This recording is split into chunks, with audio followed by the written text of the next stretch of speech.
এখনই আপনার হেডলাইনে যাচ্ছিল 6,67,000 কোটি টাকা মন্দরিন। বাংলাদেশের ইতিহাসে এত মন্দরিন কোনোদিন হয় না। অনেকেই সেফ এক্সিট খুঁজছে। আপনি নিশ্চয়ই লক্ষ্য করেছেন আওয়ামী লীগের মিছিল বড় হচ্ছে, আওয়ামী লীগের মিছিল আগের চেয়ে অনেক বেশি ঘন ঘন হচ্ছে। আওয়ামী লীগের মিছিল ঢাকার অনেক গুরুত্বপূর্ণ সড়কগুলোতে হতে দেখছি আমরা, এবং মিছিলের দৈর্ঘ্য প্রস্থ যথেষ্ট বড়। উপদেষ্টারা অনেকেই সেফ এক্সিট খুঁজছে, এবং আমার মনে হয় সেফ এক্সিট খুঁজতে উপদেষ্টাদের খুব কষ্ট করতে হবে না, কারণ ম্যাক্সিমাম উপদেষ্টা ডুয়াল সিটিজেনশিপ নিয়ে চলছেন।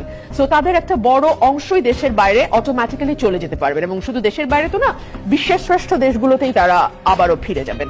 প্রতিদিন কোথাও না কোথাও মব ভায়োলেন্স হচ্ছে, সরকার নিন্দা জানানোর বাইরে। আচ্ছা, কোন সরকার যে নিজেকে নিজে নিন্দা জানাতে পারে, এটাও বাংলাদেশে একটা অভূতপূর্ব দৃষ্টান্ত।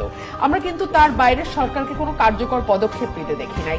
এখনই আপনার হেডলাইনে যাচ্ছিল 6,67,000 কোটি টাকা মন্দরিন। বাংলাদেশের ইতিহাসে এত মন্দরিন কোনোদিন হয় না।